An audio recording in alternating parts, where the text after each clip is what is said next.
Welcome to the first episode of the Did You Know Monster Train series. I'm Bob, aka Nightingale, and today I'm gonna show you 3 tips that most veteran Monster Train players will know and you too can use it in your next run of Monster Train.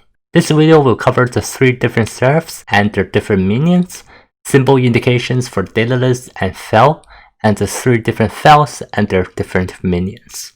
Still, even if you're a Monster Train veteran, you might still take away some valuable information from this video. In the future, I will have more advanced tips for you veterans out there. So, let's get started.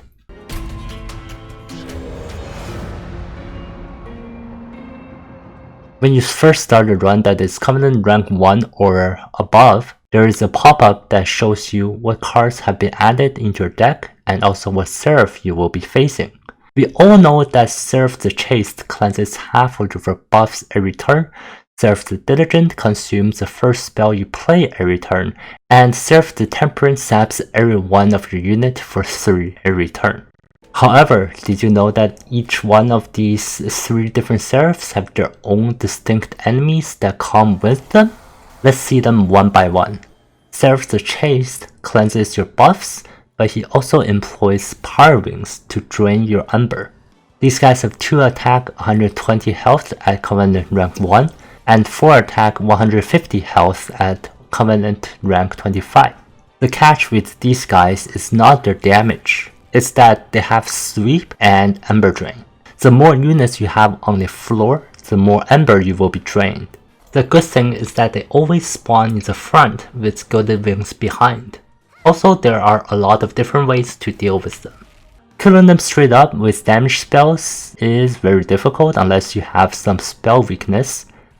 Daze, Sap, and Stealth are better ways to let your units attack, but not the enemy. In some rare situations, you can simply have a super strong unit with multi-strike and quick just to kill these Power Wings straight up. Next is Seraph the Diligent. In my opinion, this boss is the easiest out of the 3, but that's beside the point. Along with consuming your cards and adding 3 Vengeful Shards into your deck, you are also greeted with Purifiers, who, if not dealt with, will add Scourge cards into your deck. These guys have 3 attack and 10 health at all Covenant ranks. The Scourge cards will deal 5 damage to your power if not played. If you don't play the card, it will be added into your deck to be drawn later. What I would recommend is that if you don't have cards that must be played, you should always play out these Scourge cards so that they don't negatively impact the quality of your future draws. And also, as a bonus, you don't take the damage. However, there is always a better option to deal with this situation, and that is just to kill the Purifiers before they can even put the Scourge cards into your deck. They usually come with the Steel Wing, Gilded Wing, or both in front of them so that they are more protected. This means you must have a backline targeting or AoE spell that can do 10 or more damage. This is one of the major reasons for you to prioritize backline targeting spells right from stage 1. In some rare cases, you can just roll through all of the enemies, but that is definitely not a common situation. Those runs are more for stumbling into and not to be chased after. The third and final seraph is Seraph the Temperate. Along with stepping attacks of your units, he also employs Shade Wings. Shade Wings are 10 attack, 5 health at Covenant rank 1, and 15 attack, 5 health at Covenant rank 25. Both versions have multi-strike 1 for them to attack twice. Apart from the first wave, which has only 1 Shade Wing, there are 2 of these Shade Wings in every single wave after that.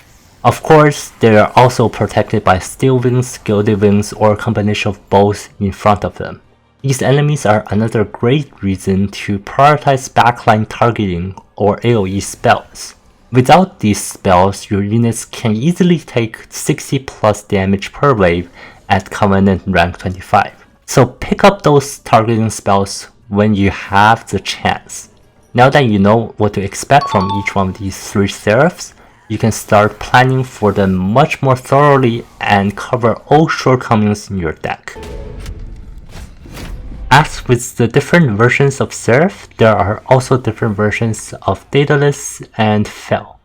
When I first started playing this game, I had always been just reacting to the different versions when I got to them.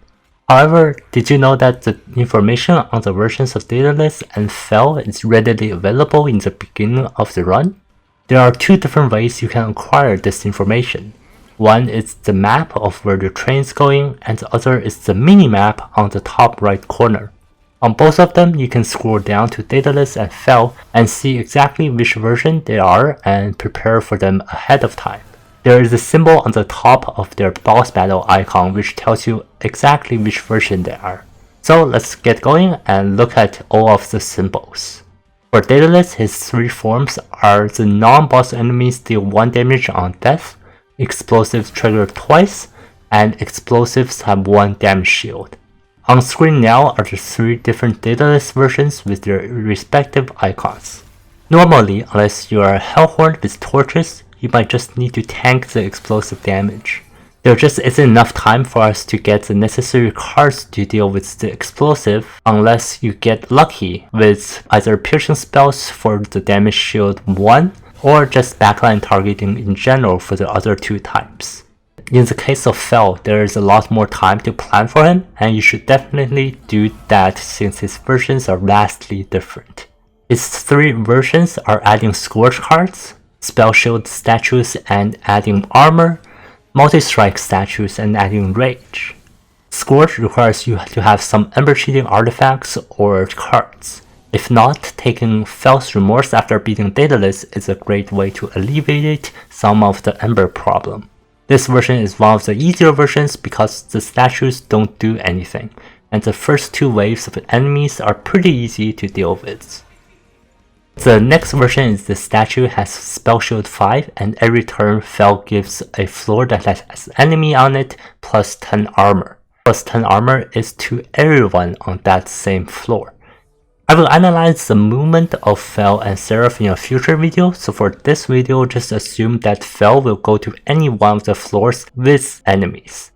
So this is a more defensive Fel and you need a lot more damage on your units in order to break through the statue and also all of the armor that Fel is adding onto the waves. Sometimes Fel can follow a floor from the bottom all the way to the top and add 30 armor in total. So it's a good idea to have some piercing damage as a way to go through all that armor. The final version of Fel is the statues have multi-strike 1 and Fel gives 3 rage to a floor that has enemies on it.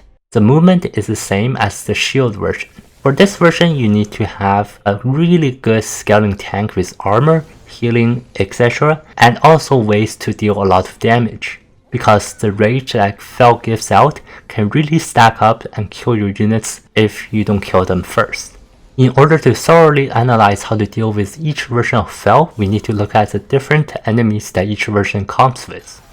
Before we get into Fel, I just want to mention that for Daedalus, the enemies are not different from the first 2 stages. They can't really throw very difficult enemies at you just yet because it's still the early stages. However, for the Fel fights, oh boy, there can be some nasty stuff going on. So let's just analyze each of these versions of Fel one by one. First off is the Scourge Fel. This Fel adds 2 Ember Scourge cards that deal 5 damage to your pyre if you don't play it.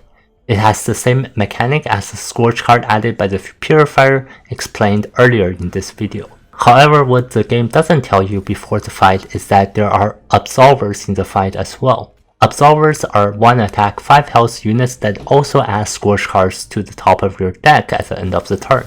These are 1 cost cards that deal 3 damage to your pyre if you don't play them. The good thing is that on wave 1, there is only 1 of these guys and the Quill Marksman, and on wave 2 there are 2 of these Absolvers. These guys are really easy to deal with if you have any AoE or targeting damage spells.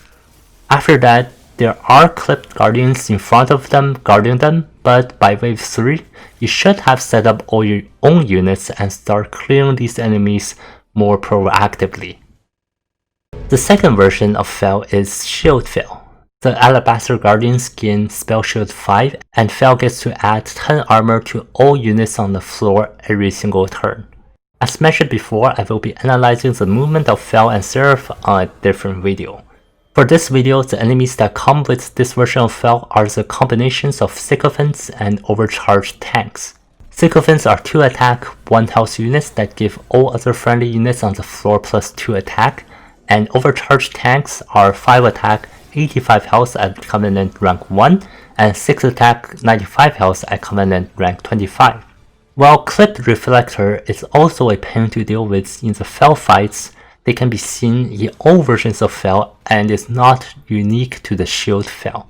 So what you need to do is pick off the Sycophants and possibly destroy the Alabaster Guardian really quickly in order to get access to the actual enemy waves. There is a very real possibility that the Sycophants might die and give attack to the Alabaster Guardians, and that is not what you want. So just break through and conquer these guys. The third version of Fel is the Alabaster Guardians have multi-strike 1 and Fel would give 3 rage to the enemies every turn. What you want to do here is to break these Guardians ASAP because you don't want these guys to potentially attack you due to the rage buffs. The unique enemy that can be seen with this version of Fel is the Master of Light. This guy has 3 attack, 85 health at Covenant rank 1 and 4 attack, 95 health at Covenant rank 25. He also has Sweep and Slay gain 2 rage. You never want him to kill any of your units, because if he slays, you will be doing even more damage to your units on the very next turn. The very frustrating thing that every Monster Train player deals with every day is when Fel buffs the Master of Light. Now he would have 10 attack and sweeps all of your units, and that is actually not the worst thing that can happen. The worst is when Fel follows a Master of Light from the bottom floor all the way to the top. I remember a run where I had a Morsel Maker and couldn't help but see him sweep all of my morsels to gain a bunch of rage. On top of that, the Fel followed the Master of Light all the way to the top floor, and at the top floor he had around 30 attack sweep. Luckily I was able to kill him then and there, so this just shows how badly it can get with this one single unit. Hopefully before then you are able to kill him before he gets too scary. One more thing to mention with this version of Fel is that a Clip Guardian appears on wave 1. Unlike all of the low health units in the other versions, a 95 health at Covenant rank 1 and 105 health at Covenant rank 25 enemy is here on wave 1 for the Rage Fel. I don't know why this is designed this particular way, but you need to be extremely quick to set up your units in order to deal with it and not to take any damage on your pyre. Those are 3 tips that are not transparent in this game for beating the 3 major bosses more effectively. I hope this video has helped you in some way, shape or form, and subscribe for more tips just like this coming up really soon.